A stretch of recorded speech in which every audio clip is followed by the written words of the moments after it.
what's up mga idol, andito tayo sa Skygo, Kalilangan, Bukidnon branch para dito sa Skygo Earl 150 na classic type. So ang motor na to mga idol is meron siyang 150cc displacement. Ito ay naka 4-stroke OHB overhead valve.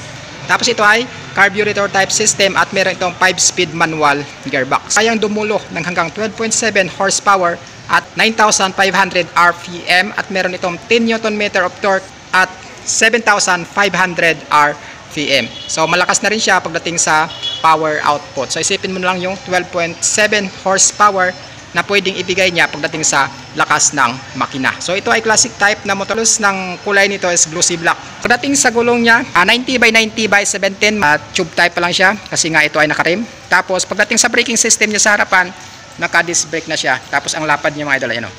So pagdating naman dito sa caliper niya, meron siyang tapaludo or meron siyang guard para hindi basta-bastang mapapasukan ng dumi yung caliper niya dito mga. Sa suspension sa harap, naka matte black finish to siya. Dito naman sa fender niya sa harapan, bakal na. So, glossy black yung kulay niya dito mga idol. So glossy, napakalinis. Pagdating naman dito sa harap, sa ilalim ng headlight, so makikita natin yung emblem ni Skygo na nakakulay gold. So ayan, napakaganda niya mga idol, naka gold. Tapos pagdating naman dito sa sa headlight niya, so ito pabilog kasi nga ito ay classic na motor. So naka bulb type, ilaw niya, signal lights niya, left at saka right, naka bullet type, bulb type din siya. Meron siya ng added na reflectors para added visibility rin yan kapag nagbiyahe ka sa gabi. Ito naman sa tangke niya, meron itong tank capacity na umaabot ng 14 liters. So goods talaga pang long ride. So ito lang yung naka decals dito, minimal lang, wala siya gaanong decals. So ayan, nakalagay lang dito yung Skygo na kulay white, tapos sa baba naman na naka-gray na sticker ng classic. So dito naman nakatakip na yung Euro 4 niya. Yan mga idol. So may takip na talaga. Pagdating naman sa makina niya, ito yung block niya. So pag ganyan yung makina ng isang motor, matic yan na air cooled system. Pagdating sa makina, sa baba, ito naka-glossy black. So kung titingnan natin, parang pampasada lang yung shifting niya. Pero ito ay binubuo ng 5-speed manual gearbox. So pagdating sa lakas ng makina, may ibubuga talaga ang motor na to. So pagdating naman sa apakan ng driver, ayan, meron siyang guma. Meron na rin siyang side stand mga idol, makikita natin dyan yung side stand niya. Pero ordinary lang siya at hindi siya equipped ng mga safety features na meron siyang kill switch. So dito naman matatagpuan natin yung baterya ng motor sa side niya. So dito siya mga idol, ayan o. Naka-decal siya lang ng Earl 150. So glossy black, tapos naka-gray dito, may lining siya na kulay white. So wala siyang dito, yung susi na pwede kang mag-lock. So yung lock nito is nasa taas na siya mga idol. Hindi katulad ng ibang Pantra na dito yung lock niya sa gilid. So ito nasa taas. Tapos ito naman siya. Kung yung decals nga pala doon sa kabila ng tangke niya, so same din dito, makikita natin, ayan, naka-glossy. So glossy black, glossy white, tapos naka-glossy gray dito. So napakaganda niya mga idol. So minimal lang talaga yung pagka-decals ng motor na to.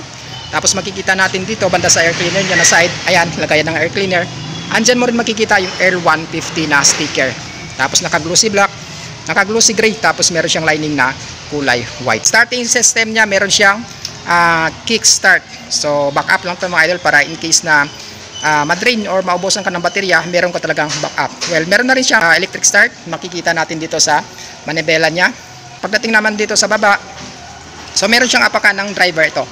So ito yung brake pedal niya, tapos dito naman makina niya naka-glossy black. So sa gitna niya naka-chrome. Tapos makikita natin dito sa carburetor niya, ito naka 150 na carburetor. Ito sa banda na to mga idol, ayan, makikita natin dito. So apakan ng angkas mo. So ito hindi siya may-vibrate kapag inano mo. Ayan. So tamang-tama lang yung speed niya. So in case na umabot ka sa high speed, okay to siya mga idol. Pagdating sa muffler, ayan, naka-matte black simula dito sa makina hanggang dito sa dulo, naka-bullet type siya mga idol. Ayan, naka-bullet type siya. Meron siyang guard na kulay stainless. So ito, mapakan mo ito or mapakan ang angkas mo, hindi siya basta-bastang mapapasok. So dito sa likod niya naman is pagdating sa braking system niya is naka-drum brake siya.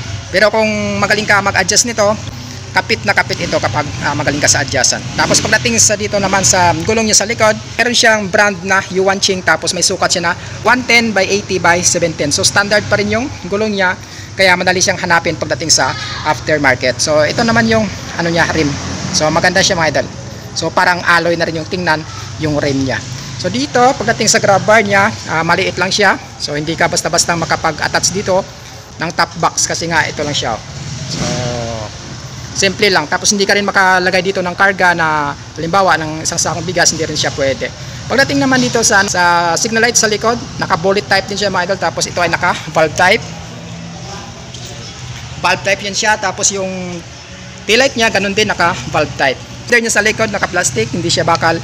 Pero okay na tong plastic na to mga idol kasi nga flexible naman siya dito banda. So, pagdating naman sa sprocket combination niya mga idol, ayan, medyo high speed siya.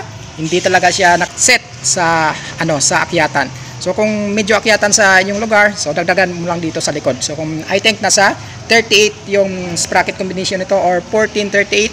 So kung gusto mo ng akyatan, magdagdag ka lang doon ng 1338 or kaya gawin mo na itong 1442. So goods na yan. Sa take na sa 1438. So mahirap ito sa akyatan mga idol. So hirap siya. Pero kung sa patag lang, okay ito siya. So sa upuan niya naman ito. So ayan mga idol yung upuan niya. So smooth na smooth, tapos makapal siya. Meron siyang stitches na kulay red. Ayan. Ito yung stitches niya. Kulay red siya palibot. Tapos meron din siyang dito, yan tingnan mo. So hindi basta-bastang dadaos-dos yung pantalon mo dito. Pero smooth naman siya. Tapos pag ginamit mo sa long drive, okay ito siya mga idol kasi nga makapal. Hindi ka basta-bastang mangangawit dito. Ito naman yung tangke niya. So pagdating sa posisyon niya mga idol, semi-attack position dito. Pero hindi ganong attack position yung pagdadrive mo dito. So semi lang siya mga idol. So dito naman sa manibela niya, ganito siya. Tapos meron siyang mga switches dito.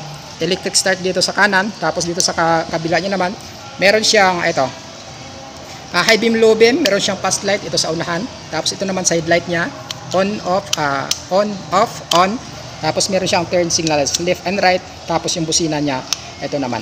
Pagdating sa ignition key or traditional key yung ginamit dito.